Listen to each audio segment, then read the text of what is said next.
Look what came today, look what came today. It's here. Look what it says on the box. It says Hologram. It's the new Chroma Console from Hologram. We're gonna open it, we're gonna look at it, we're gonna try it today, right now. Tune in.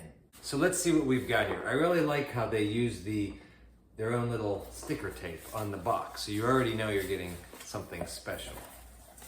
Inside, it's packaged very nicely. Nothing's, you can hear a little bit of something in there, but it's hardly rattling.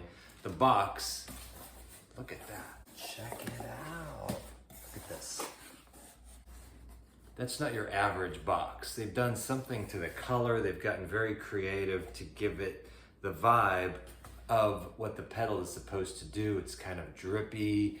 There's color to it, but the colors, you can't tell. Is that green? Is it blue? Is it greenish blue? Is it, the colors kind of meld into each other. It kind of looks like it's burnt around the edges of these warbly, globby things dripping.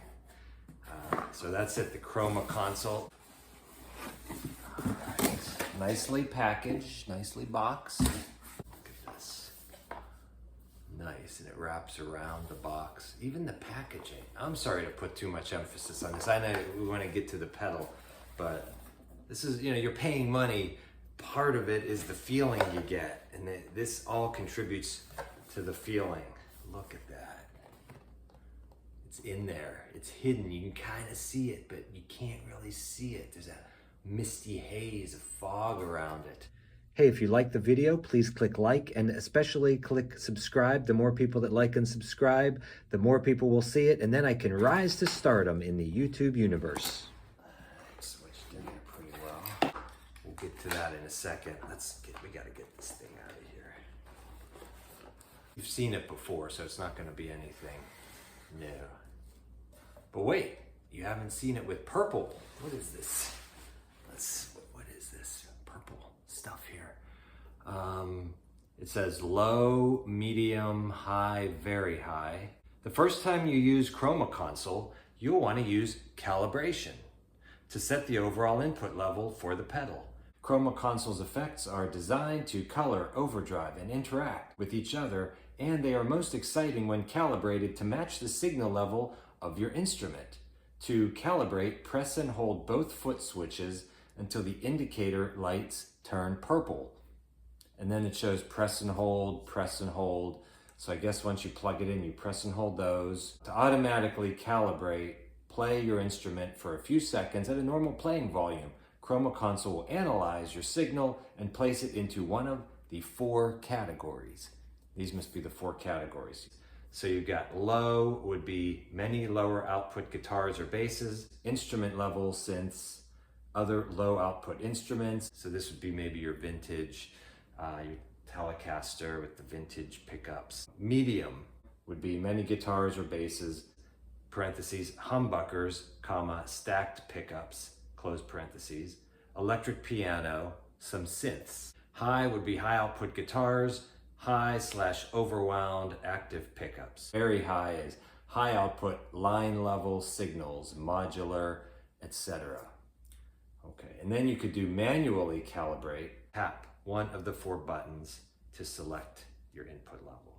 Chroma Console will always remember the most recent calibrated setting. We recommend recalibrating when changing between instruments with distinctly different output levels. Then, here we go, we've got it. Look at that. The great thing about the Chroma Console is it gives you the names of them all and the color that it corresponds to. So whatever the light is showing, whatever color it is, you can just look and see. If you're on the drive, it's red, sweeten is yellow, green is fuzz, etc. And then down here, look at that. If you want to do the secondary functions, these knobs here have primary and secondary functions. If you want the secondary function, they show you visually. It's like IKEA, you know how you don't have to really read anything? It's just little pictures and diagrams. They show you these buttons. You hold those 2 down, then you get into the secondary features. For gesture, if you don't know what gesture is, when you loop a sound, you play a guitar and it loops and it keeps playing it. Gesture loops knob movements. So if you hit gesture, which is these two, hit those two, you tweak some knobs, hit it again, it will keep redoing those knob switches. So if you want to change, if you want it to be like a random rate or a random amount of depth in a vibrato, you tweak the knobs, hit replay, and it will keep tweaking those knobs the way you did it, and it'll give it a randomized effect, which is great. Function setup is if you hold these two, then you can push the order that you want the different engines to run in. So if you have the drive into the vibrato, into the cascading delay, into the broken sound where it adds kind of a broken broken tape feel, or you can hit those two outside buttons and change the order. Maybe you've got the delay going into the drive, into the vibrato, etc. So we're gonna play around with that too. In the back, look at this, lovely, lovely little back there. Got a bunch of things, but it's not too complicated, and they're all easily labeled. You've got the input left, output left, input right, output right. There's a place for an expression pedal, MIDI in, MIDI out, and you can also use the USB for MIDI, I believe. And then you got your 9-volt DC. It even tells you the MA draw, the milliamps. So a lot of pedals don't tell you that. 500 milliamps, that's the most I've seen on a pedal. Even something like the Dream 65 back here is at 400. That's the most I've ever seen. So let's look and see what else we got here. The cable looks like you get a little attachment. You have to assemble it. I'm assuming that different countries would get different adapters so that they only have to make one type of this. I've seen these before. There you go. Just kind of clicks on, got your adapter. And quick aside here, if you don't know how this works, whatever the MA draw, the milliamps draw of your unit is, you have to use an adapter that is that number or higher. You can have more than enough milliamps and it won't hurt anything. So if this was a 660 milliamp adapter, you could use it with the 500 draw on this. However, you would not want to use an adapter that's less than 500 milliamps. Now the 9-volt and the 12-volt, that's different. You would not want to use a 12-volt plug with something that says 9 volts. You can't do it that way with the volts, only with the milliamps. Okay, so there you go. And this, look at that color. It's not black. It's this dark brown. It almost looks like there were a few drops of green in the paint to give it a dark brownish, almost a hint of that like dark mossy green, but not enough to really say it's green.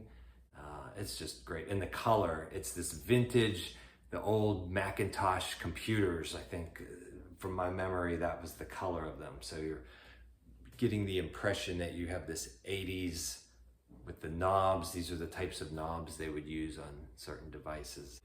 Just a great presentation, and they give you the USB-C cord. What else do you get? You get a little bag to keep it in, a little satchel. Let's put that aside. If you like bumper stickers, you got your hologram bumper sticker, also showing the wavy, warbly attitude of the hologram.